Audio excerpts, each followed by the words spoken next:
6h, 9h. Oh, sacré matin. Le soleil se lève dans le transistor. Ils sont persécutés.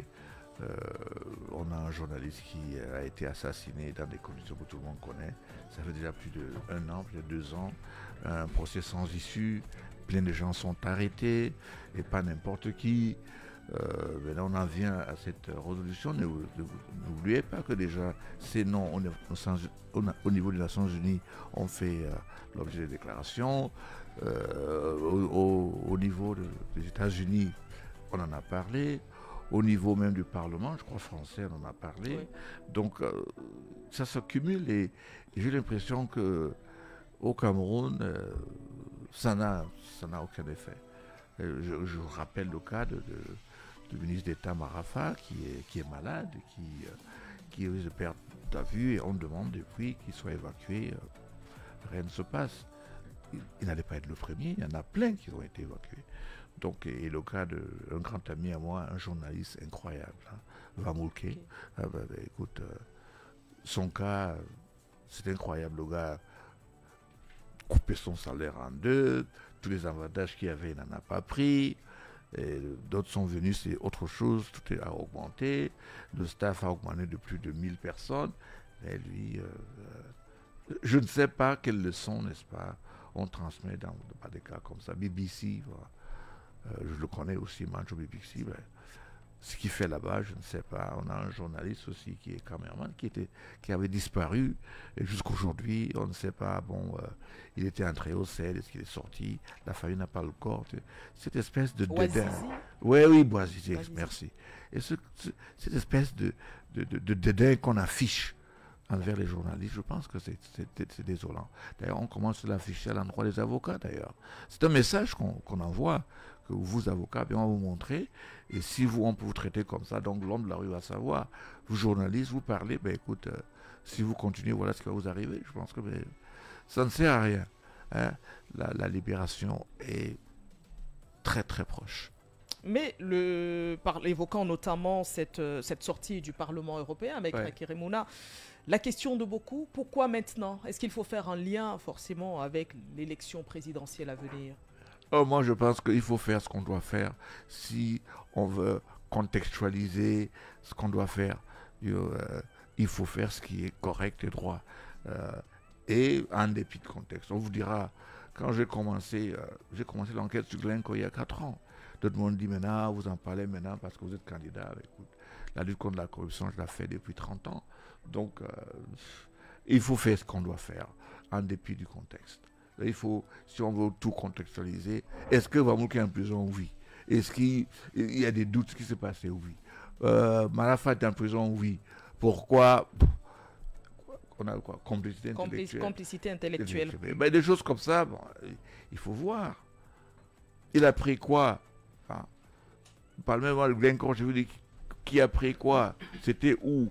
Comptoir ouvert à Genève, où on prenait de l'argent. C'est n'importe quoi. Avion loué du Nigeria, arrivé à Douala avec des sacs de dollars donnés aux gens. C'est pas moi qui dis, c'est Glencore dit. Mais personne n'est intéressé pour dire, mais qu'est-ce qui se passe? C'est l'agent des Camerounais. Oui, l'agent des Camerounais. Ce que dit IIT, hein, il dit que les minerais des pays appartiennent au peuple. Mais comment on est plus intéressé par les affaires de corruption à l'extérieur plutôt qu'à l'intérieur où ça s'est passé? Est-ce que vous réussissez à comprendre ce qui se joue, que ce soit dans l'affaire Glencore, que ce soit dans l'affaire Bourbon? Est-ce que vous pouvez demander aux poissons de se briser? C'est ça le problème. C'est aussi simple que ça. Hein, ce n'est pas les poissons qui vont voter le budget de l'achat de la mousson. On est là et j'ai vu ça aussi. Quand je suis arrivé au Congo pour être conseiller spécial du président Tshisekedi, c'est en 2019, il avait une détermination de lutter contre la corruption extraordinaire. Et il m'a dit, écoutez, maître, on ne va pas aller fouiller dans les tiroirs, on va faire ce qu'il faut faire, mais vraiment... Mais le gars a commencé à se rendre compte qu'il y avait les réels politiques, qu'il y a des enjeux et tout ça. Et cette verve que j'ai vue qu'on eut au début a commencé à baisser. Donc, c'est cela. Quand vous avez un système où ceux qui sont supposés redresser la société ont ceux qui sont à l'origine des dérives, ben écoute, on a on a ce qu'on a maintenant. Et chaque fois qu'on va arrêter quelqu'un, on va politiser les circonstances. Et c'est désolant. Il y a des gens maintenant qui sont... Moi, au pouvoir, tous ces gens qui sont là de longue date avec des fonds d'Indam et autres, ils seront dehors et on va régler le problème financier à part. Mais je pense que c'est clair que leur présence en prison maintenant ne sert absolument à rien. Absolument rien. Parlons élections et processus démocratique dans un contexte de doute sur la transparence du processus électoral, la révision du code électoral, le rôle même délicat Maître Keremouna. Comment décrivez-vous aujourd'hui l'état de la gouvernance et du climat politique au Cameroun à moins de quelques mois de l'élection présidentielle? Délétère. Et pour la première fois dans notre pays, on voit des luttes, c'est qu'on dit en français, des luttes entre les membres du gouvernement sur la place publique. On n'a jamais eu ça. On dirait qu'eux, ils sont devenus l'opposition et l'opposition est devenue le gouvernement. Et je pense, et je dis un appel à tous mes amis, frères et sœurs d'ailleurs, de dite opposition, de voir que, écoute, on a une chance inouïe où on a un gouvernement en désarroi, un parti politique au pouvoir en désarroi. On a une chance incroyable et il faudrait faire donc la bonne chose.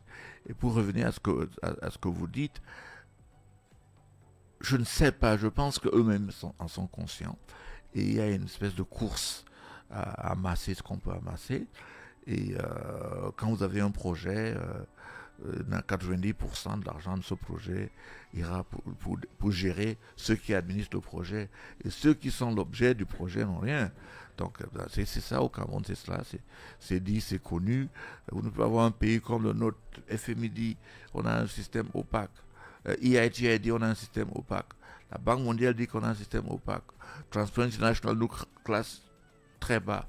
Gafi dit qu'on a un pays qui a un potentiel pour le blanchiment d'argent. Paf, on est mis sur la liste grise, je pense. Tous les clignotants montrent que nous sommes un pays mal gouverné. Nous sommes un pays où, le mot c'est bien, c'est kakistocratie, donc un gouvernement par les incompétents. C'est-à-dire que tout le monde voit et personne ne dit rien. Ceux qui ne disent rien, bien sûr, ce sont eux qui en profitent. Vous plaidez régulièrement pour une réforme du système électoral. Selon vous, quelles sont les urgences à traiter pour garantir un scrutin crédible en 2025, en tout cas en octobre? Écoute, je pense que c'est pour ça que je l'ai dit qu'on a un système électoral qui est inéquitable. Et la seule chose qui permet de renverser cette balance qu'on a là, c'est, n'est-ce pas, un vote massif des citoyens.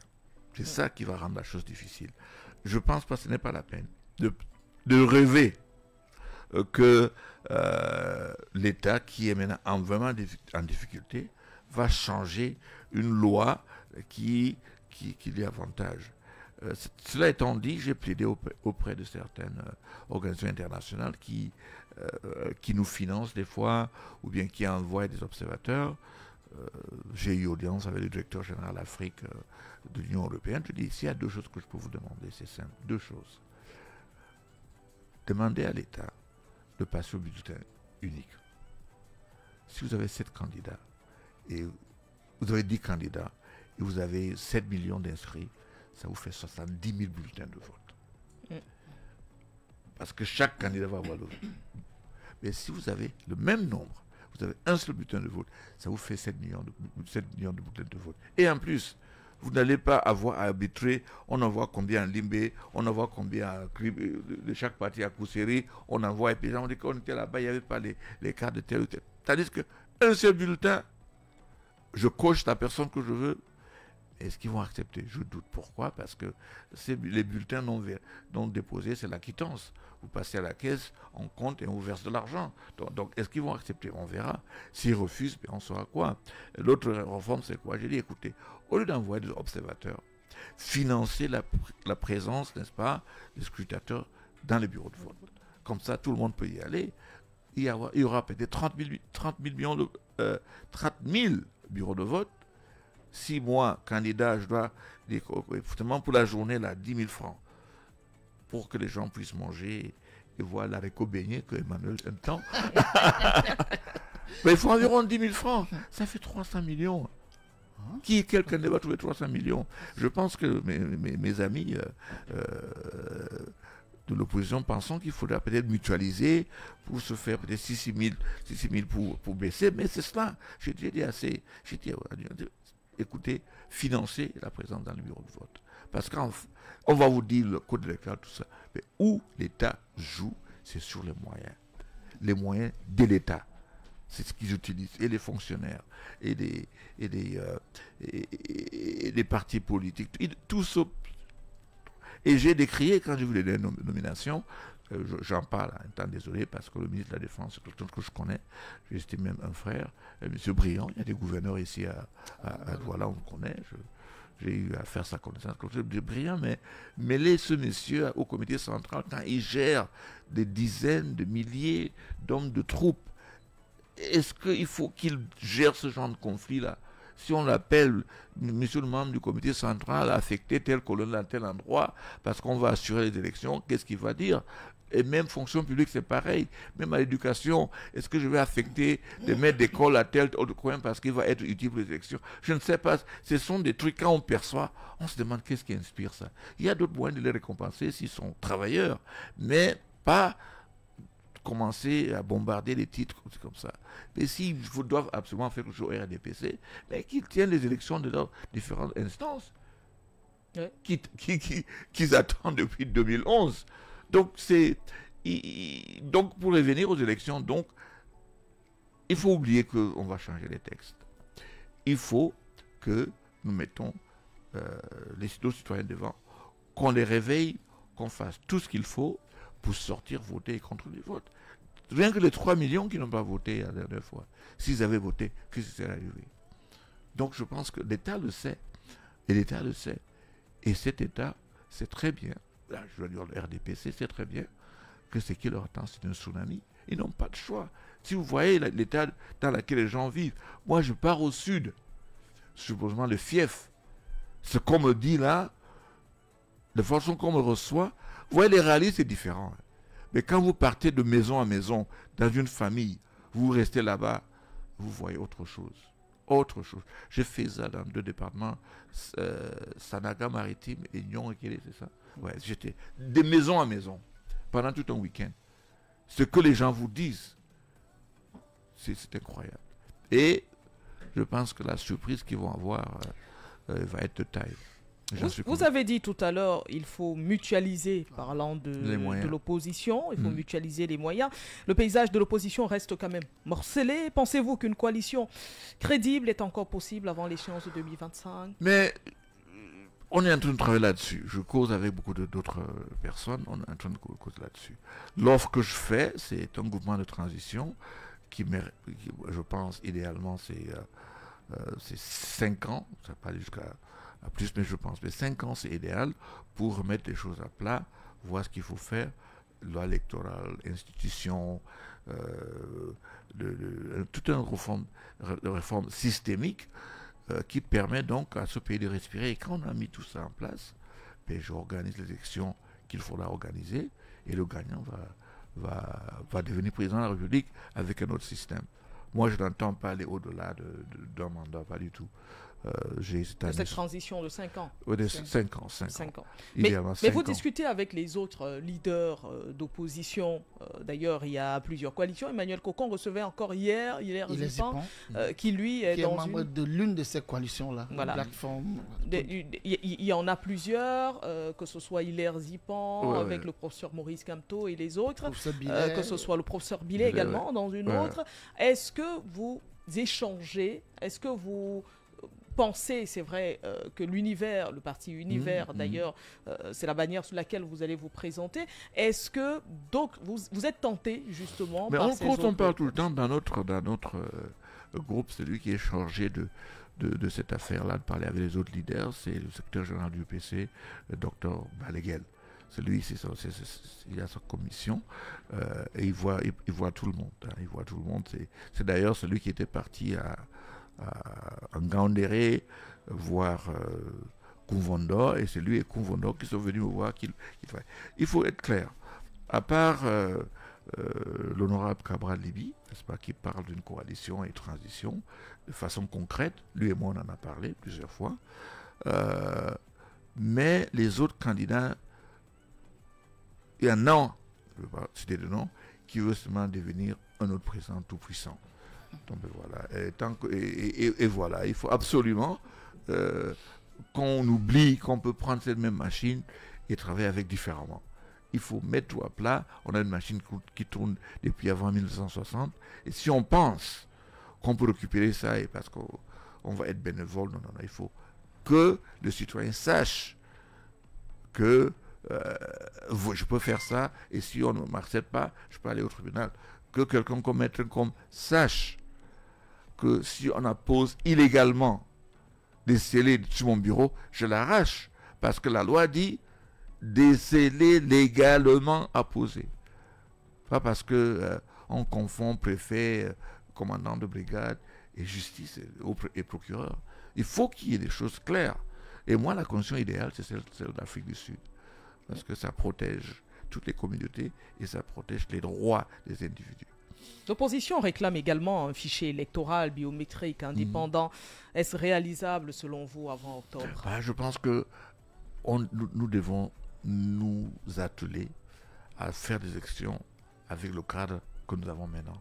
Si on se laisse distraire par ces demandes de dernière minute, on ne va pas y arriver.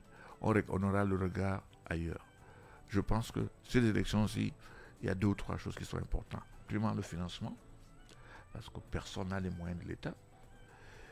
Deuxièmement, la mutualisation, soit pour avoir un candidat de large consensus, on ne pourrait pas avoir tous ces candidats-là, mais moins une masse critique qui permet à ce que les gens disent pas celui-là peut gagner. Moi, j'étais chargé de faire la compilation des résultats en 92 dans l'équipe de Foundi, tout ce qui concernait les litiges et tout, et le décomptage des mois, c'est moi qui ai listé toutes les fraudes qu'il y a eu en 92.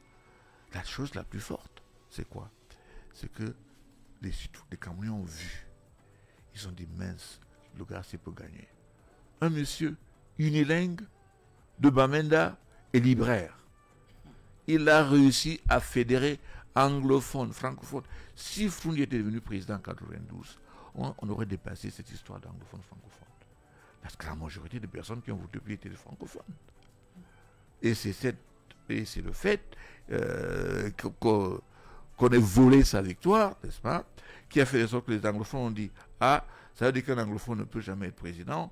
Bon, ben écoute, on veut un système fédéral. Si vous ne le refusez, ben, on a un aboutissement qui a commencé en 2016. » Et le président dit, le RDVC, mince, un gars comme ça de Bamenda qui est en train de nous battre, changeons les textes, on va tout verrouiller. Et voilà, le débâcle du Cameroun sort de 92. Et moi, je dois, pour ne pas être trop long, exprimer pourquoi je suis resté dans la société civile. Je suis parti de la politique. Parce que, dites-vous bien, en 93, l'opposition pouvait avoir 116 à 110 parlementaires. Et le gouvernement était en minorité. Mais qu'est-ce qui s'est passé? Au lieu de regarder l'avenir, les gars ont regardé leur ventre. Aussi simple que ça. On avait la majorité, là. Bouba Bello-Seul en avait 68 députés. Kodok en avait 16. Dakolé en avait 5. Damjoye en avait... Comptez, on est déjà au-delà de 100, il y en a 180. Mais on battait ces gars. Et Froundi qui avait boycotté les législatives, s'il n'avait pas boycotté, on aurait eu les 19 du Nord-Ouest. Les gars du Sud-Ouest étaient plus logiques et très très stratégiques. Tous les gars du SDF du Sud-Ouest ont voté pour l'UNDP. C'est pour ça que l'UNDP a eu 68 députés. Et si vous aviez donc les 19 de SDF, les 5 de Ndamjoya, les 16 de Dakolé, les 16 de Kodok et les 5 de Dakolé, c'était plié. Les gars entraient à l'Assemblée, première chose, ils élisent le président, ils changent les textes. Mais ils se sont fait acheter. C'est triste. Et depuis ce jour-là, je me suis dit, écoute, l'opposition, vraiment, c'est qu'il est fait tourner. Est-ce que vous pensez que c'est toujours le cas aujourd'hui? On pas regarde si... plus son ventre? On regarde son ventre en regardant devant. Hein. Si ce n'est pas très clair la vision, n'est-ce pas, est-ce que l'opposition va gagner? Je dis bon, ben voilà. Mais je crois que maintenant la pression est plutôt une pression qui est très forte, qui appelle à un sursaut de patriotisme. Et si on aime son pays, on est obligé de travailler ensemble vers un but précis. Moi, je pense qu'il faut seulement trois grandes forces. Hein. Une force qui vous fédère le Grand Nord, une force qui fédère le Grand Sud, et une force qui fédère les régions anglophones. Si vous avez ce trépied-là, je pense que vous êtes très bien parti. Et c'est sur ça que je travaille. Et on va y arriver. Là. Bon bagaille.